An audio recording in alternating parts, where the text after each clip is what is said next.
AP CM Chandrababu సొంత నియోజకవర్గం కుప్పంలో పర్యటిస్తున్నారు. 3 రోజుల పర్యటనలో భాగంగా కుప్పంలో పలు అభివృద్ధి కార్యక్రమాల్లో సీఎం చంద్రబాబు పాల్గొన్నారు. మొదటి రోజు కుప్పంలో టీచర్ ట్రైనింగ్ అకాడమీని ప్రారంభించిన సీఎం చంద్రబాబు నాయుడు పలు విషయాలపై చర్చించారు. మెడ్టెక్ పార్క్ నుంచి కావాల్సిన మెడికల్ ఎక్విప్మెంట్స్ అన్నీ సప్లై అవుతున్నాయన్నారు.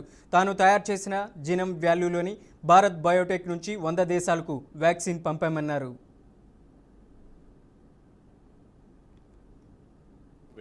మెడ్టెక్ పార్క్ పెడితే ఆ మెడ్టెక్ పార్క్ నుంచి ఏవైతే మనకు కావాల్సిన మెడికల్ ఎక్విప్మెంట్ అంతా ఇక్కడి నుంచే మనం తయారు చేస్తున్నాం. విశాఖపట్నంలో మ్యానుఫ్యాక్చర్ చేస్తున్నాం. కంబైన్డ్ ఆంధ్రప్రదేశ్లో ఇది పెట్టినప్పుడే, ఆగస్టా పెట్టినప్పుడే నేను ఆ రోజు బయోటెక్నాలజీ పార్క్ పెట్టాను, జెనామ్ వ్యాలీ. అక్కడి నుంచి మనకి ఈ మధ్యకాలంలో కరోనా వచ్చింది. ఆ కరోనా వచ్చినప్పుడు కరోనాకు భారత్ బయోటెక్ వ్యాక్సిన్ తయారు చేశారు. అది ఎక్కడ తయారు చేశారంటే అప్పుడు నేను పెట్టినటువంటి జెనామ్ వ్యాలీ నుంచి బయోటెక్నాలజీ పార్క్ని తయారు చేశారు. దానివల్ల కొన్ని కోట్ల మంది ప్రాణాలు కాపాడుకున్నాం. మన ప్రధానమంత్రి గారు 100 దేశాలకి ఈ వ్యాక్సిన్ సరఫరా చేసి ఆ దేశాలన్నీ కూడా మనల్ని మెచ్చుకునే పరిస్థితికి వచ్చారు. కాబట్టి ఇటీవల కాలంలో అనేక మార్పులు మీరు గుర్తుపెట్టుకోవాలి. ఒకప్పుడు కరెంట్ ఎప్పుడు ఎక్కడి నుంచో వచ్చేది, కరెంటే ఉండేది కాదు. కుప్పం లాంటి నియోజకవర్గాల్లో మరి లేటుగా వచ్చింది. వచ్చిన తర్వాత కూడా కరెంట్ ఎప్పుడు ఆఫ్ అయిపోయి, లేకుంటే పంటలు ఎండిపోవడం, రాత్రుల్లో పిల్లలు చదువుకోవాలంటే కరెంట్ లేకపోతే మళ్ళీ క్యాండిల్స్ పెట్టుకోవడం, ఇవన్నీ వచ్చాయి. ఇప్పుడెప్పుడు ఫోన్ ట్యాపింగ్ కేసులో మరో సంచలన పరిణామం చోటు చేసుకుంది. బీఆర్ఎస్ అధినేత కేసీఆర్ విజ్ఞప్తిని సిట్ అధికారులు తిరస్కరించారు. రెండోసారి నోటీసులు జారీ చేశారు. ఫిబ్రవరి 1వ తేదీన హైదరాబాద్లోని నందినగర్లోని నివాసంలో మధ్యాహ్నం 3 గంటలకు విచారణకు హాజరు కావాలని ఆ నోటీసులో సిట్ అధికారులు పేర్కొన్నారు. ఎర్రవల్లి ఫామ్ హౌస్లోని విచారించాలని కేసీఆర్ చేసిన విజ్ఞప్తిని తిరస్కరించడంతో బీఆర్ఎస్ శ్రేణులు మండిపడుతున్నారు. దీనిపై ఆ పార్టీ నేతలు ఏ విధంగా స్పందిస్తారో అనే ఆసక్తి నెలకొంది. కాగా నిన్న జారీ చేసిన నోటీసులో 65 ఏళ్ల వయసు దృష్ట్యా పీఎస్కు రావాల్సిన అవసరం లేదని సిట్ పేర్కొంది. విచారణకు హాజరయ్యేందుకు హైదరాబాద్ నగర పరిధిలోని ఏదైనా ప్రాంతం వివరాలను తెలపాలని సూచించింది.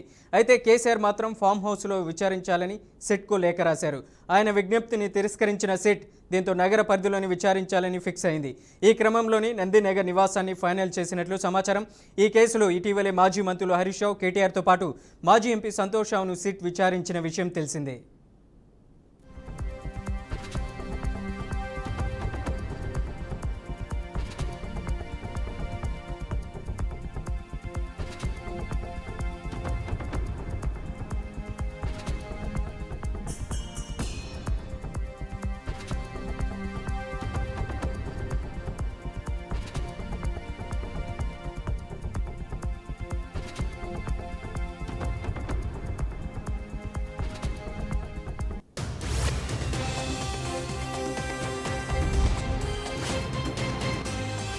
రాజకీయాల కంటే తెలంగాణ రాష్ట్ర ప్రయోజనాలే తమకు ముఖ్యమన్నారు మాజీ మంత్రి బీఆర్ఎస్ నేత హరీష్ రావు. దేశ రాజధాని ఢిల్లీ కేంద్రంగా రాష్ట్రానికి జలద్రోహం జరుగుతుందన్నారు. ఈ ప్రాంతం వాడే తెలంగాణకు ద్రోహం చేస్తున్నాడని కాళోజీ గారు ముందే ఊహించి చెప్పినట్లే సీఎం హోదాలో రేవంత్ రెడ్డి రాష్ట్ర నీటిని ఆంధ్రాకు దోచిపెడుతున్నారని ఆరోపించారు. పక్కా పథకం ప్రకారమే పోలవరం, నల్లమల్ల సాగర్కు రాష్ట్ర ప్రభుత్వం సహకరిస్తుందని, ఇందులో భాగంగానే సుప్రీంకోర్టులో చెల్లని రిట్ పిటిషన్ వేసి వాపసు తెచ్చుకున్నారని ఎద్దేవా చేశారు. ఒకవేళ ఆ తప్పు జరిగితే తెలంగాణ నీటి చరిత్ర ఈ రోజు ఒక బ్లాక్ డేగా మిగిలిపోతుందని మాజీ మంత్రి హరీష్ రావు పేర్కొన్నారు. పాలనలో ఇది మేం చెప్తున్నది కాదు. నిన్న ఢిల్లీలో పార్లమెంట్లో ఎకనామిక్ సర్వే రిపోర్టు కేంద్ర ప్రభుత్వం అధికారికంగా పార్లమెంట్లో పెట్టిన రిపోర్టు చెప్పింది. ఏం చెప్పిందో మీకు తెలిసి రిపోర్ట్లో కేంద్ర ప్రభుత్వమే చెప్పింది. ఇవాళ తెలంగాణ అద్భుతమైన ప్రగతిని సాధించింది. 2,20,00,000 ఎకరాల మాగాణిగా తెలంగాణను 9 ఏళ్ల బీఆర్ఎస్ పాలనలో జరిగిందని చెప్పి ఈ రిపోర్ట్ చాలా స్పష్టంగా చెప్పింది. ఇవాళ దాదాపు 32 లక్షల ఎకరాల ఆయకట్టును బీఆర్ఎస్ సాధించింది కదా. అందువల్లనే పంటల ఉత్పత్తి పెరిగింది, సాగు విస్తీర్ణం పెరిగింది. అప్పుడప్పుడు ఊకే పొద్దుగా లేస్తే మా మీద నోరు బారేసుకునే బండి సంజయ్, కిషన్ రెడ్డిలు ఇప్పటికైనా నోరు మూస్తే మంచిది. సోయి తెచ్చుకోండి. ఇది మేం చెప్పలే, మీ కేంద్ర ప్రభుత్వం, మీ బీజేపీ ప్రభుత్వం కేసీఆర్ పాలన ఎంత అద్భుతంగా జరిగిందో, ఎంత గొప్ప ఆయకట్టు సాధించిందో, తెలంగాణ ప్రగతి పథంలో ఎట్లా ప్రయాణించిందో మీ కేంద్ర ప్రభుత్వం ఇచ్చిన రిపోర్ట్ ఇది. ఇప్పటికైనా కళ్ళు తెరవండి. అనవసరంగా బీఆర్ఎస్ మీద నోరు బారేసుకోకండి. This is the work we have done. పరిస్థితి ఏమైందంటే మొద్దు నిద్రపోతుంది ఈ ప్రభుత్వం, కుంభకర్ణుడిలాగా నిద్రపోతూ ఉంది. ముళ్ళుగట్టబట్టి పొడిస్తే తప్ప ఈ ప్రభుత్వం నిద్రలేస్తలేదు. అది గోదావరి బనకచెర్ల ప్రాజెక్ట్ అయినా, గోదావరి నల్లమల్ల సాగర్ ప్రాజెక్ట్ అయినా జరిగేది మాత్రం గోదావరి జలాల దోపిడీ, జరిగేది మాత్రం తెలంగాణకు నష్టం. ప్రాజెక్టు పేరు మారింది తప్ప ఆంధ్రప్రదేశ్ జలదోపిడిని మాత్రం ఆపలేదు. ఈ జలద్రోహం విషయంలో కత్తి బాబు గారిది, పొడిచేది రేవంత్ రెడ్డి. ఎందుకంటే కేసీఆర్ గారు చెప్పేటోళ్ళు కత్తి ఆంధ్రోళ్ళది, పొడిచేటోడు మనోడే ఉన్నాడు అన్నట్టు, ఇవాళ ఈ గోదావరి జలద్రోహం విషయంలో కత్తి బాబు గారిది, పొడిచేటోడు రేవంత్ రెడ్డి గారు. ఇప్పుడు సమైక్య రాష్ట్రంలో ఆనాడు కృష్ణా నదీ జలాల్లో తెలంగాణకు తీరని ద్రోహం చేసింది కాంగ్రెస్. ఈరోజు గోదావరి జలాల్లో కూడా తీరని ద్రోహం చేస్తున్నది నేటి కాంగ్రెస్. ఇది మరో చారిత్రక ద్రోహం. బీఆర్ఎస్ ముళ్ళుగట్టబట్టి పొడిస్తే 30 నాడు ప్రెస్ మీట్ పెట్టి వీళ్ళ బండారం బయట పెడితే 1వ తారీఖు రాసిండ్రు. ఏమని రాసిండ్రు? కమిటీ అయితే వేసినాము, కానీ ఈ కమిటీ మీటింగ్కు 2 కండిషన్లు, ఈ 2 కండిషన్లు ఒప్పుకుంటేనే మేము ఢిల్లీలో మీటింగ్కి వస్తాము అన్నారు. ఏంటి మొదటి కండిషన్ ఏంటి? మొదటి కండిషన్ ఏమో ఆంధ్రప్రదేశ్ ప్రభుత్వము నల్లమల్ల సాగర్ డిపిఆర్ తయారీ ప్రక్రియను వెంటనే ఆపాలి, ఫస్ట్ కండిషన్. 2వ కండిషన్ ఏంది? కేంద్ర ప్రభుత్వం సెంట్రల్ వాటర్ కమిషన్లో నల్లమల్ల సాగర్ అనుమతుల ప్రక్రియను తక్షణమే ఆపాలి. ఈ 2 కండిషన్లు మీరు ఒప్పుకుంటేనే ఢిల్లీలో మీటింగ్కు వస్తాము అని రాహుల్ బొజ్జా గారు, మన రాష్ట్ర ప్రభుత్వము ఈ ఉత్తరం రాసింది. నౌ మై క్వశ్చన్, ఈ 2 కండిషన్లు ఒప్పుకున్నారా? కేంద్ర ప్రభుత్వం మీకేమైనా మేము సిడబ్ల్యూసిలో అనుమతుల ప్రక్రియ ఆపాము అని లెటర్ రాసిందా? మీకేమైనా చెవులో చెప్పిందా? ఆ కాగితం బయట పెట్టండి. నంబర్ 2, ఆంధ్రప్రదేశ్ మేము Nallamala Sagar pre feasibility report తయారీ ప్రక్రియను ఆపేసినము అని ఆంధ్రప్రదేశ్ మీకు ఏమైనా హామీ ఇచ్చిందా? కమాన్ బయట పెట్టండి. నేను ఒక లెటర్ రాసిన, the letter has further raised objections that the state of Telangana is executing the following new projects: Kaleshwaram lift irrigation, Godavari lift irrigation phase 3, Sitarama lift irrigation project, Tupakulagudam, Mission Bhagirath Telangana drinking water supply project, మొన్న ముఖ్యమంత్రి ప్రారంభించిన Chanaka Korata project, Ramappa lake to Pakala lake diversion. ఇవన్నీ అక్రమ ప్రాజెక్టులు. వీటన్నిటినీ నిలిపివేయాలి. కేంద్ర ప్రభుత్వం ఈ ప్రాజెక్టులకు ఎట్లా అనుమతులు ఇస్తుంది? ఇది తెలంగాణ మొత్తం నీళ్ళని వాడుకుంటుంది, తెలంగాణ మా ఆంధ్రాకు అన్యాయం చేస్తుంది. ఈ ప్రాజెక్టులన్నీ ఆపాలని ఆదిత్యనాథ్ దాస్ గారు సంతకం పెట్టి ఉత్తరం రాసి ఆ మీటింగ్లో మాట్లాడిన మినిట్స్ ఇవి. ఆ దొంగని ఇలా తెలంగాణ తరఫున తోలుతున్నాడు. దొంగ చేతికి తాళపు చేలిస్తుండు రేవంత్ రెడ్డి. తెలంగాణ ప్రాజెక్టులను అడుగడుగున వ్యతిరేకించిన వ్యక్తి ఆదిత్యనాథ్ దాస్. అసలు మీటింగ్ పోవుడే తప్పు, ఆ మీటింగ్కి ఎవరు తోలుతుండ్రు అంటే దొంగ చేతికి తాళపు చేలు ఇచ్చినట్టు. తెలంగాణ ప్రాజెక్టులకు అడ్డుపడ్డ వ్యక్తి, తెలంగాణ ప్రాజెక్టుల మీద కోట్లలో స్టేలు తెచ్చిన వ్యక్తి, నరనరాన తెలంగాణ వ్యతిరేకతను మూటగట్టుకున్న వ్యక్తి ఆదిత్యనాథ్ దాస్ ఇప్పుడు తెలంగాణ తరఫున ఢిల్లీలో మీటింగ్ పోతారట. అంటే ఏమర్థం చేసుకోవాలి? తెలంగాణలో మున్సిపల్ ఎన్నికలకు సర్వం సిద్ధమైంది. నామినేషన్ల పర్వం ముగిసింది. ఫిబ్రవరి 11న పోలింగ్, ఫిబ్రవరి 13న ఓట్ల లెక్కింపు జరగనుంది. రాష్ట్ర వ్యాప్తంగా 52.43 లక్షల మంది ఓటర్లు తమ ఓటు హక్కును వినియోగించుకోనున్నారు. ఇక 116 మున్సిపాలిటీలు, 7 కార్పొరేషన్లోని మొత్తం 2996 వార్డులకు ఎన్నికలు జరగనున్నాయి. ఇందుకోసం 8203 పోలింగ్ స్టేషన్లు ఏర్పాటు చేశారు. మున్సిపల్ ఎన్నికలను ప్రధాన రాజకీయ పార్టీలు ప్రతిష్టాత్మకంగా తీసుకున్నాయి. 90% స్థానాలను కైవసం చేసుకునే లక్ష్యంతో కాంగ్రెస్ కసరత్తు చేస్తుంది. మరోవైపు బీజేపీ పెద్దలు ఎన్నికలను దగ్గరుండి మానిటరింగ్ చేస్తున్నారు. ఈ ఎన్నికలో గెలుపు బాధ్యతలను బీఆర్ఎస్ తరపున కేటీఆర్, హరీష్ రావు భుజాన వేసుకున్నట్లు రాజకీయ వర్గాలు చర్చిస్తున్నాయి. తెలుగు రాష్ట్రాల మధ్య నదీ జల వివాదాలపై ఏర్పాటైన కేంద్ర జల వివాదాల పరిష్కార కమిటీ సమావేశం జరిగింది. ఈ సమావేశం ఢిల్లీలోని కేంద్ర జల సంఘం కార్యాలయంలో జల సంఘం చైర్మన్ అధ్యక్షతన దాదాపు 2 గంటల పాటు కొనసాగింది. ఈ సమావేశానికి సిడబ్ల్యూసి అధికారులు, కృష్ణా నదీ యాజమాన్య మండలి, గోదావరి నదీ యాజమాన్య మండలి, నేషనల్ వాటర్ డెవలప్మెంట్ ఏజెన్సీ చైర్మన్లు, కేంద్ర జల సంఘం చీఫ్ ఇంజనీర్, తెలుగు రాష్ట్రాల ఉన్నతాధికారులు హాజరయ్యారు. సమావేశం అనంతరం తెలంగాణ ఇరిగేషన్ సెక్రటరీ రాహుల్ బొజ్జా స్పందించారు. తెలంగాణ తరపున 12 అంశాలను చర్చకు ప్రతిపాదించారు తెలిపారు. పోలవరం, నల్లమల సాగర్ ప్రాజెక్టులను అజెండాలో చేర్చవద్దని స్పష్టం చేసినట్లు వెల్లడించారు. తెలుగు రాష్ట్రాల మధ్య నీటి పంపకాలు వివాదాల పరిష్కారంపై అధికారుల కమిటీ తొలిసారి భేటీ కావడం విశేషంగా భావిస్తున్నారు.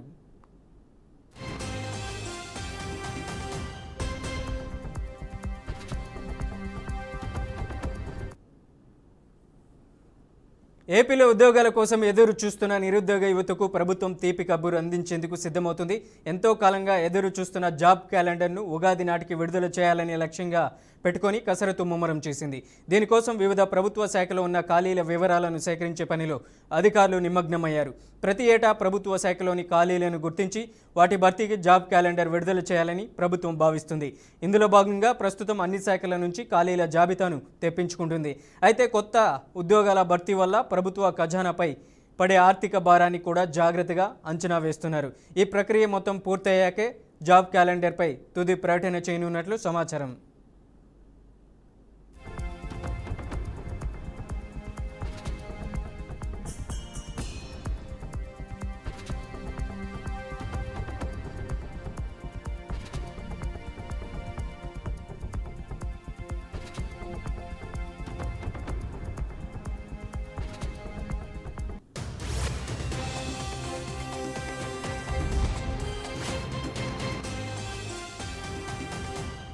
గత వైసీపీ ప్రభుత్వ హయాంలో కల్తీ నెయ్యిలో తిరుమలలో 20 కోట్ల లడ్డూలు తయారు చేశారని టీటీడీ చైర్మన్ బీఆర్ నాయుడు అన్నారు. తిరుమల కల్తీ నెయ్యి వ్యవహారంపై స్పందించిన ఆయన గత ప్రభుత్వ భక్తుల ప్రాణాలతో చెలగాటమాడిందని విమర్శించారు. లడ్డూల తయారీలో ప్రాణాంతకమైన రసాయనాలు వాడారని, అది బయటకు రాకుండా తమకు అనుగుణంగా ఉండే నివేదికలు తయారు చేయించుకున్నారని బీఆర్ నాయుడు ఆరోపించారు. నాటి టీటీడీ చైర్మన్గా ఉన్న సుబ్బారెడ్డి కార్యాలయం నుంచి మెయిల్స్ కూడా వెళ్లాయన్నారు. కమిషన్ల కోసం కకృతిపడి బోలేబాబా డైరీకి నెయ్యి సరఫరా కాంట్రాక్ట్ ఇచ్చారన్నారు. కోట్ల మంది హిందువుల మనోభావాలు దెబ్బతీసే విధంగా గత వైఎస్ఆర్సిపి ప్రభుత్వం చేసిన కొన్ని వేల అరాచకాల్లో ముఖ్యమైనది ఈ కల్తీ నెయ్యి. ఈ కల్తీ నెయ్యి ఏమీ జరగలేదు, సిట్ మాకు, సిబిఐ మాకు క్లీన్ చిట్ ఇచ్చిందని పచ్చి అబద్ధాలు చెప్తున్నటువంటి ఎవరైతే ఉన్నారో వైఎస్ఆర్సిపి సంబంధించినటువంటి నాయకులు, కార్యకర్తలు, వాళ్ళందరికీ సిగ్గుండాలి. ఎందుకంటే అదే సిట్ రిపోర్ట్లో ఇది 100% కల్తీ నెయ్యి, కల్తీ నెయ్యి, కల్తీ నెయ్యి ప్రతి చోట. వాళ్ళు ఇచ్చినటువంటి ఎఫ్ఐఆర్ కాపీ రిపోర్ట్లో, సిట్ రిపోర్ట్ ఏదైతే ఛార్జ్షీట్ వేసిందో ఆ రిపోర్ట్లో క్లియర్గా ఉంది ఇది 100% కల్తీ నెయ్యి అని. అందులో అనిమల్ ఫ్యాట్ లేదు అని బుకాయిస్తున్నారు. వాళ్ళు ఏదో త్యాగాలు, యజ్ఞాలు చేసి సమరాలు చేసుకుంటున్నారు.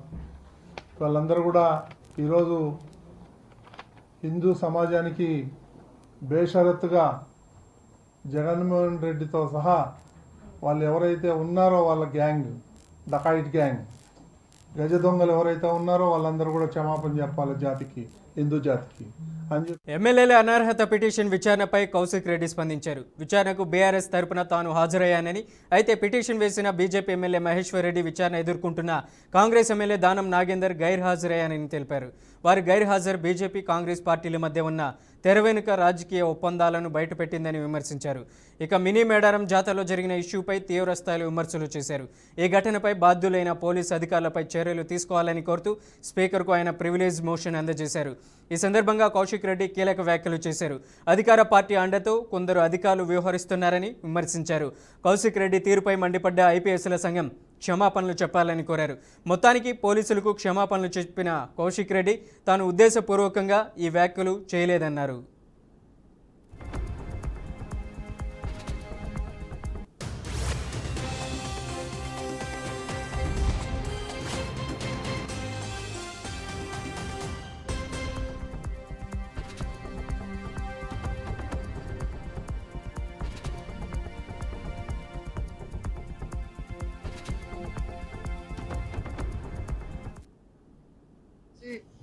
మహేశ్వర్ రెడ్డి గారు హాజరు కాకుండా మాకు మరొక డేట్ ఇవ్వండి, మరియు 18 తారీఖుకి మా డేట్ ఇవ్వండి అని వాళ్ళు పిటిషన్ వేసారు. అంటే ఎంత స్పష్టంగా కనబడతా ఉంది ఈ రాష్ట్రంలో బీజేపీ కాంగ్రెస్ మ్యాచ్ ఫిక్సింగ్ అనేది మరొకసారి క్లియర్ గా కనబడతా ఉంది. ఎందుకంటే దానం నాగేందర్ గారి disqualification clear cut. BRS party MLA ఉండుకుంటూ కాంగ్రెస్ పార్టీ ఎంపీగా పోటీ చేయడం వల్ల క్లియర్ కట్ ఎవిడెన్స్ అయిపోయింది కాబట్టి డిస్క్వాలిఫై కంపల్సరీ కావాల్సి వస్తుందని ఇలా టైం బై చేయడానికి ఇలా మళ్ళొక్కసారి బీజేపీ కాంగ్రెస్ పార్టీ ఒక్కటైందని చెప్పక తప్పదు. బిడ్డ నిన్ను అసలే ఇచ్చిపెట్టాం, నువ్వు రాసి పెట్టుకో. నేను ప్రతి ఆఫీసర్ కూడా చెప్తున్నా, ఇవాళ ఓవర్ యాక్షన్ చేసిన ప్రతి 3 ఆఫీసర్లకు చెప్తున్నా, ఇవాళ బిడ్డ దినాలు లెక్క పెట్టుకోర్రి. ఈ రోజు నుంచి కరెక్ట్ గా 3 ఏళ్లలో మా గవర్నమెంట్ వస్తుంది. తేకిస్తాం, ఏడున్నా తేకిస్తా, రాసి పెట్టుకోండి అని చెప్పి సందర్భంగా తెలియజేస్తున్నా. మీ సిపిఐ కావచ్చు, ఏసీపీఏ కావచ్చు, సిఏ కావచ్చు, తేకిస్తా, 7 చెర్ల నీళ్లు తాగిస్తా. 3 ఏళ్ల తర్వాత మా ప్రభుత్వం వస్తుంది గ్యారంటీగా, అప్పుడు తేకిస్తా. ఇప్పుడు కూడా మిమ్మల్ని ఎస్సీ కమిషన్ ముంగట నిలబెట్టిస్తా, స్పీకర్ ముంగట నిలబెట్టిస్తా, నేషనల్ హ్యూమన్ రైట్స్ ముంగట నిలబెట్టిస్తా, అవసరమైతే నేషనల్ ఎస్సీ కమిషన్ దగ్గర కూడా నిలబెట్టిస్తా, నేషనల్ హ్యూమన్ రైట్స్ దగ్గర కూడా నిలబెట్టిస్తా అని హెచ్చరిస్తూ ఎవరిని కూడా వదిలిపెట్టలేదని తెలియజేస్తూ సెలవు తీసుకుంటా ఉన్నాను. బీజేపీ వనదేవతల దర్శనం కోసం లక్షలాదిగా తరలివస్తున్న భక్తులతో మేడారం అటవీ ప్రాంతం కిక్కిరిసిపోయింది. సమ్మక్క సారలమ్మ గద్దెలపై కొలువు తీరడంతో శుక్రవారం భక్తుల తాకిడి ఒక్కసారిగా పెరిగింది. దీంతో మేడారం జాతరకు వెళ్లే ప్రధాన మార్గాల్లో భారీ ట్రాఫిక్ జామ్ ఏర్పడింది. ముఖ్యంగా తాడ్వాయి మేడారం రోడ్లో వాహనాల రాకపోకలు పూర్తిగా స్తంభించిపోయాయి. భక్తుల అవస్థలు తాడ్వాయి నుంచి మేడారం వెళ్లే మార్గంలో కిలోమీటర్ల మేర వాహనాలు బారులు తీరాయి. గంటల తరబడి వాహనాలు ఎక్కడికెక్కడ నిలిచిపోవడంతో భక్తులు తీవ్ర అసౌకర్యానికి గురవుతున్నారు. వాహనాలను కదిలించేందుకు పోలీసులు తీవ్రంగా శ్రమిస్తున్నారు. ఇక అమ్మవార్లను రాష్ట్ర గవర్నర్ జిష్ణుదేవ్ వర్మ దర్శించుకున్నారు.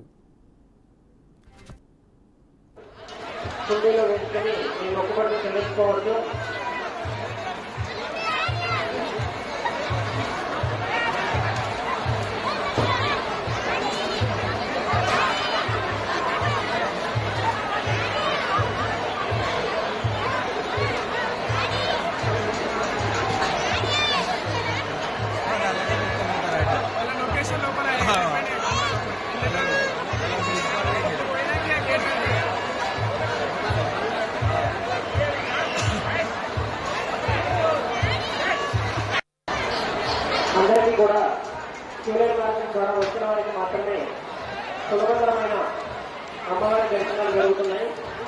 భక్తులు గమనించి క్యూలైన్ మార్గం ద్వారా అమ్మవారిని దర్శనం చేసుకుంటే చాలా తొందరగా దర్శన భాగ్యం కలుగుతుంది. భక్తులు గమనించి ప్రతి ఒక్కరు కూడా క్యూలైన్లోనే వచ్చి అమ్మవారిని దర్శనం చేసుకోవడంగా కోరుతున్నాం. అలాగే అమ్మవారిని సమర్పించే కానుకల మొక్కుబడులు కుండీలో వేసుకొని ఈ మొక్కుబడులు చెల్లించుకోవచ్చు.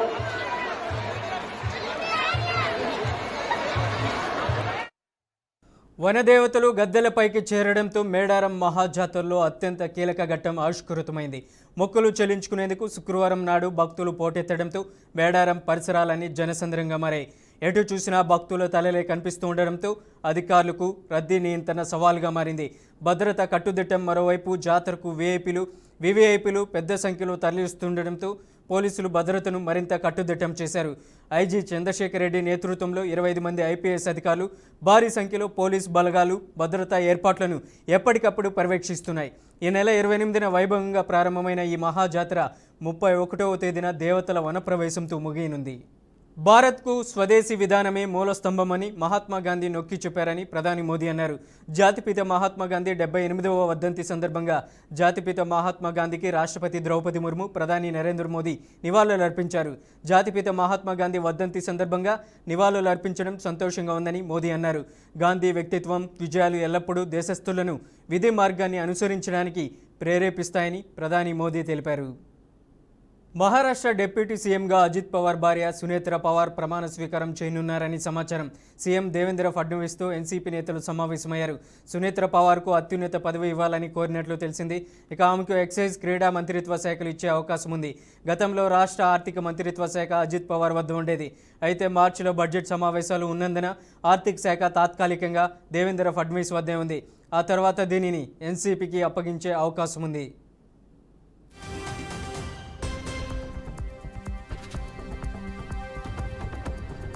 రాబోయే బడ్జెట్ సమావేశానికి ముందు సీఎం దేవేంద్ర ఫడ్నవీస్ ఆర్థిక మంత్రిత్వ శాఖ బాధ్యతలు స్వీకరించడానికి సిద్ధమవుతున్న తరుణంలో ఈ పరిణామం చోటు చేసుకుంది. ఫిబ్రవరి 7న జరగనున్న పూణే జిల్లా పరిషత్ ఎన్నికలకు ముందు పార్టీకి దిశానిర్దేశం చేసేందుకు సునేత్ర పవార్ను డిప్యూటీ సీఎంగా చేయాలని పార్టీ సీనియర్ నేతలు ప్రతిపాదించారు. ఈ ప్రతిపాదనలపై పవార్ కుటుంబంలో చర్చలు జరిగాయని రాజకీయ వర్గాలు తెలిపాయి. ఈ చర్చల అనంతరం అత్యున్నత పదవి చేపట్టడానికి సునేత్ర పవార్ అంగీకరించారు. డిప్యూటీ సీఎంగా ఆమె ప్రమాణ స్వీకారం శనివారం జరిగితే తనకు ఎలాంటి అభ్యంతరం లేదని సీఎం దేవేంద్ర ఫడ్నవీస్ చెప్పారని ఎన్సీపీ సీనియర్ నేత ఛగన్ భుజ్బల్ అన్నారు.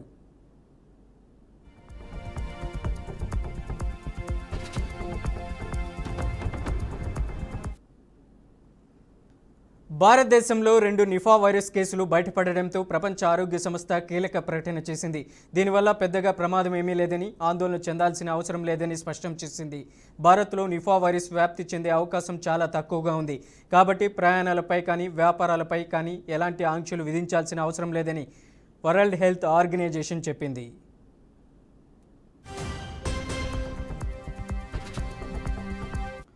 ఇక ఈ 2 కేసులు పశ్చిమ బెంగాల్లోని నార్త్ 24 పరగనాల జిల్లాలో మాత్రమే కనిపించాయి. అయితే ఈ రోగులు ఎక్కడికి ప్రయాణించలేదు. కాబట్టి ఇతర రాష్ట్రాలకు లేదా ఇతర దేశాలకు వ్యాపించే అవకాశం లేదని అధికారులు తేల్చి చెప్పారు.